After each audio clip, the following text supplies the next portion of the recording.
Hey guys, today I got the gifts for Gabby's birthday, so right now I'm just chilling out in my dorm. I was drawing on the chalkboards for a little bit, that was fun. I like to, when I'm done with the chalkboard, to have the chalk dust just settle on me and meditate, kind of immerse myself within the art. It's one of the many weird things that I do. Let's see. Right now I'm just kind of chilling, procrastinating, hardcore. I need to study for psychology. I have a quiz coming up Wednesday, and I need to work on an English paper. So yeah, I've watched Game Grumps. I have no new gigs on Fiverr for real. Most people are out on the town for fall break, and by out on the town I mean like visiting family. So I'm just chilling. I'm thinking about possibly doing some world building, and yeah, that's about it. So pretty uneventful. Anyways, you guys stay tuned for more content, because that totally sounds like a bunch of stuff's gonna happen that's interesting. But earlier today in the cafe, I met this guy named Dash, and he was pretty cool. Me and Dash talked about the Mandela Effect, but specifically the theory that says that altervu, where you have memories that conflict with actual reality.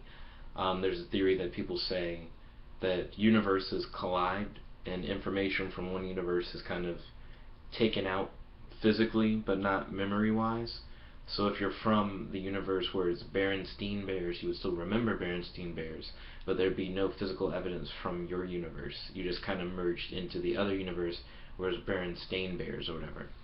And we talked about quantum mechanics for a little bit in string theory, and that was kind of interesting.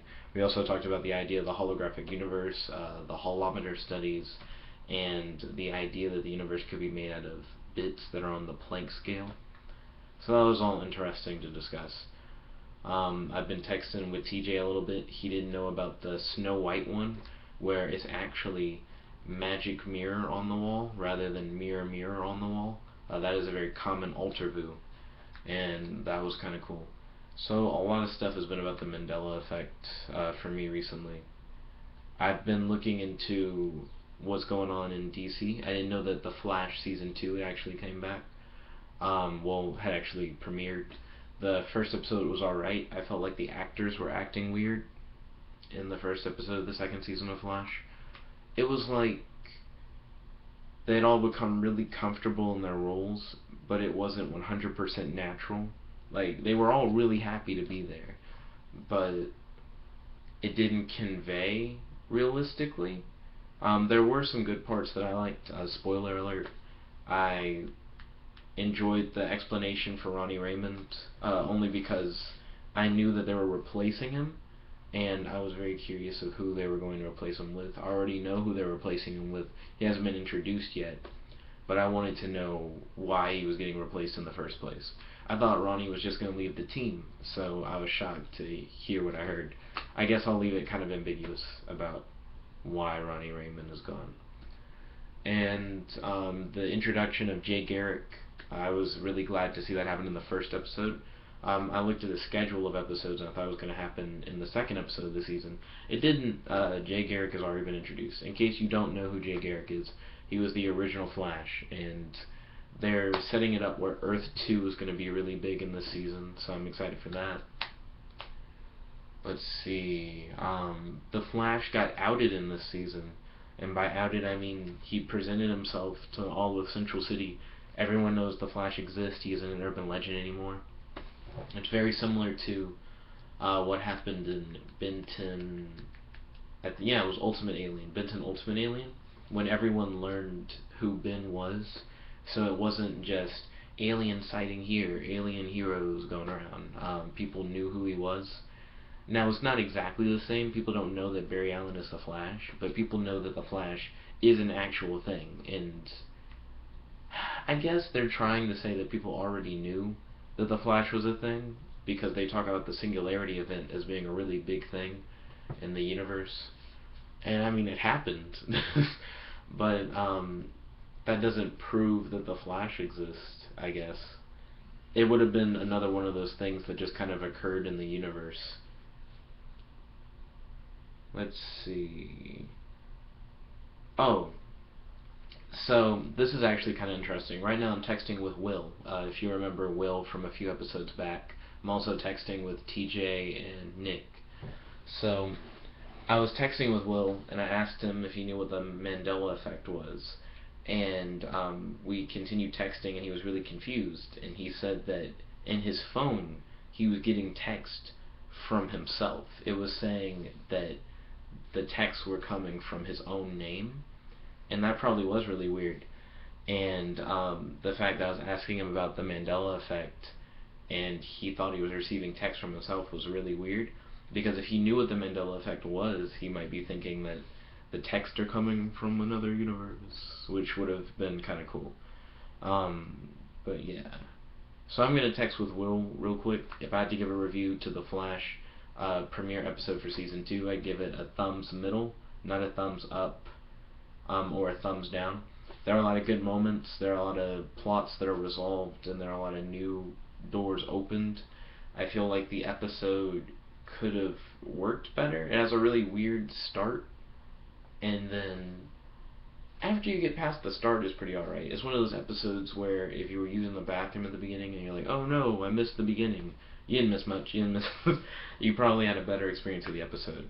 There's a scene where he's fighting like Captain Cold and Heatwave at the beginning, and then they reveal that he's not actually doing it, or maybe it was a flashback. I'm rather confused about that scene actually. Yeah, I think it was an illusion. I think he was just like daydreaming. But anyways, you guys stay tuned for more content. Hey guys, here's my review of Heroes of the Storm. Thumbs down. Okay, that's about it.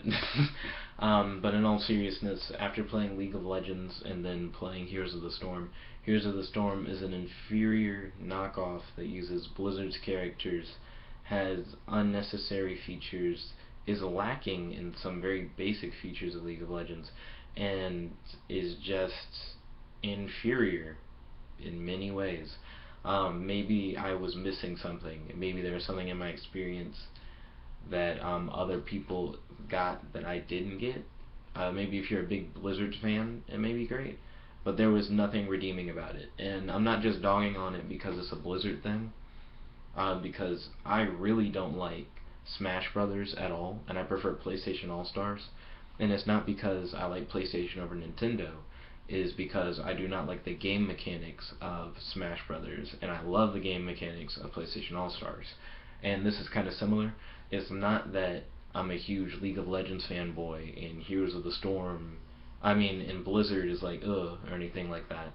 It's more along the lines of League of Legends has what it needs to have, and it doesn't need anything else put into the mix. It's perfectly fine the way it is. And Heroes of the Storm does things differently, but in like the wrong way. If I was going to add or change things about League of Legends, I'd try and make it not a carbon copy ripoff with really crappy additional features that don't make sense, and then really cool features of League of Legends being removed. Features that you guys may be wondering about. In League of Legends, you can level up your abilities, and that's pretty alright. And in Heroes of the Storm, you can level up your abilities, but there's no shop. You just level up your abilities, which is weird. In League of Legends, you do have to slowly walk down lanes, but that's kind of alright. I don't really care. Some characters are faster than others, so that doesn't matter. That actually makes your character diversity a bigger deal when some characters can go down lane faster than other characters. But in Heroes of the Storm, they added mounts, so you can quickly get back up lane by simply riding your mount. But what's the point? What's the what is the point of having characters that move at different speeds if you have mounts where everybody can move at the same speed down the lane? And then dying already didn't have like too many repercussions even in League of Legends, because you would die and then you would go to your store and then you would come back down lane and you're still like getting gold and stuff, and you can use that gold in the store. But in Heroes of the Storm, you die, there's no gold system, you're just dead, you can't access the store because there is no store, and then and then when you come back, now you just get on your horse and you go back down the lane. It's stupid. It's really stupid to me. I see no point in it. If I was going to do something with MOBA I would make it more interesting. Treasure Arena, I actually prefer over Heroes of the Storm. That's pretty bad. Treasure Arena isn't really a MOBA for real. I don't know how you mess up that hard. But I legitimately don't like Heroes of the Storm, and I think I wouldn't care as much if Heroes of the Storm wasn't as big of a thing. Before I even played League of Legends, Heroes of the Storm was really like amped up, like in promotions. I used to see stuff about it everywhere, but not like delve into it or get too deep into it. And I guess I didn't have super high expectations for Heroes of the Storm. I was hoping at best it was a copycat of League of Legends. But it was a copycat of League of Legends that took away and added features unnecessarily. That's my experience for Heroes of the Storm, and that's my opinion. Anyways, stay tuned for more content, and thank you all for watching. Please post in the comment section below if you have any questions. Yo guys, shout out to SEF Science, that's SEFD Science, for their video, for their explanation on the Mandela Effect, and about how memory can be manipulated and different things like that. I feel like he did a really entertaining analysis, so I would recommend that you guys check it out. I give it a thumbs up if I have to give it a thumbs up, thumbs middle, or thumbs down. Anyways, yeah, stay tuned for more content. Yo guys, right now I'm here with Michael. What's up, everybody? I'm Michael. I'm Jet's roommate. So, Michael. So, Nick. Tell us a little bit about yourself. Should I look at you or should I look at the camera? Oh, act natural. Act natural. Act cool. Pretty cool. I'm Michael. I'm from Lancaster, Pennsylvania. I have bad knees because I ran too much in high school. I really like math, and I really like girls, and I really like what? I really like engineering, I'm studying engineering at the university, so that's good. And I really like, I like bicycles a lot. If you ever want to talk about bikes, I'm your guy. Let me tell you what I dislike. I dislike when people pack up for class, before class ends, and people start packing up. Drives me crazy. I'm like they're like zipping backpacks and like clipping their binders, and it's still like 5 minutes left, and I can't focus, and the teacher's distracted, and that bugs me so much because I'm paying for these class minutes. Like, I want to hear everything the teacher has to say at the end, especially because it's like important stuff, like, oh, this is what you should know for next class or for the test coming up, and they start packing up. That drives me crazy. I also dislike bananas. I like almost every fruit except bananas. I also strongly dislike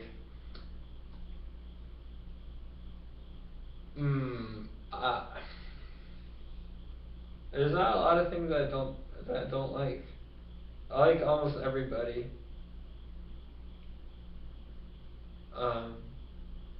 Trying to think of things. Oh, you know what I dislike? I dislike Nike, the brand Nike, a lot, for reasons that like it would take a whole other video to explain it, so we'll cut that out. But I'm an Adidas guy. We should totally do a video about like how much you dislike. Dude, Nike. I will. It'll be like 2 hours long. Dude. Dude, I hate Nike. Anyway, yeah. Okay. So Michael, what is your dream bike?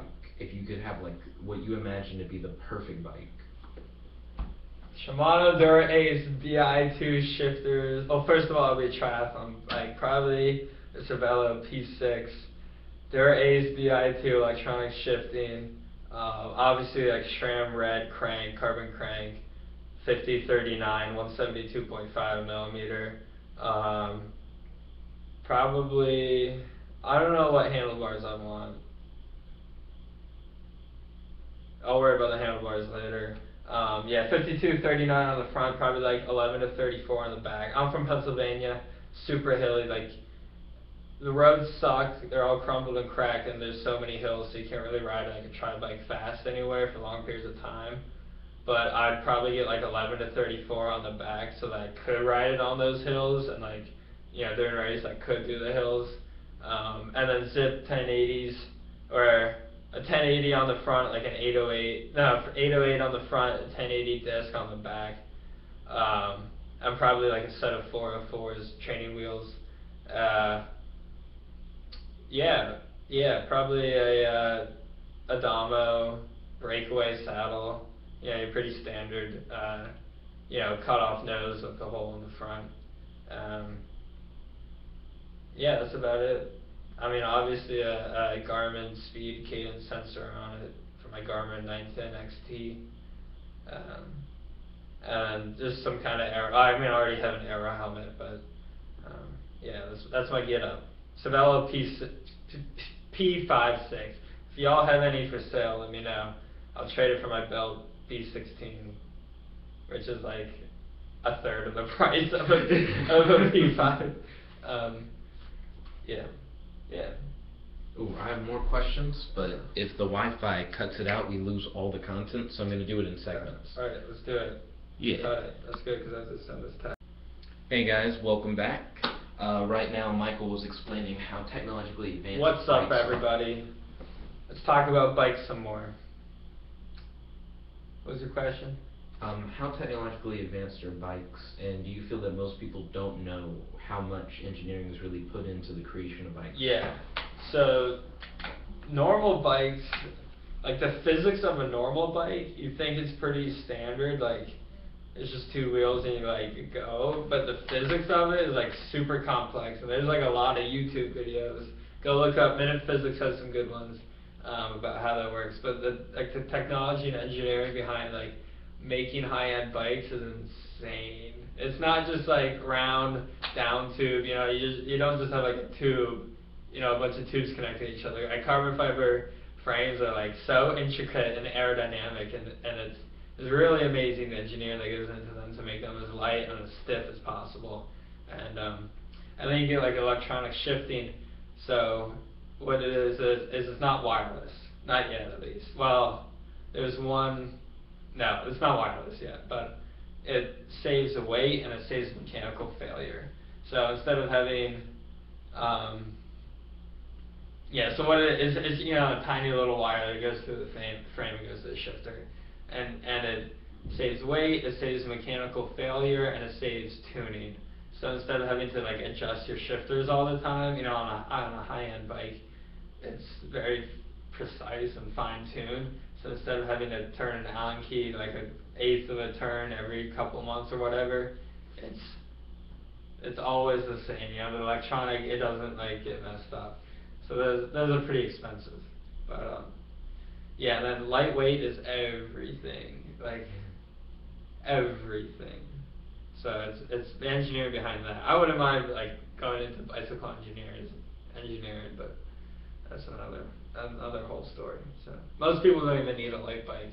Like, what does 2 pounds matter to a normal person if they have 2 pounds of body fat, or are carrying or if their shoes weigh half pound extra each? It doesn't affect the normal person. So yeah, your normal Walmart bike is not high tech. So yeah.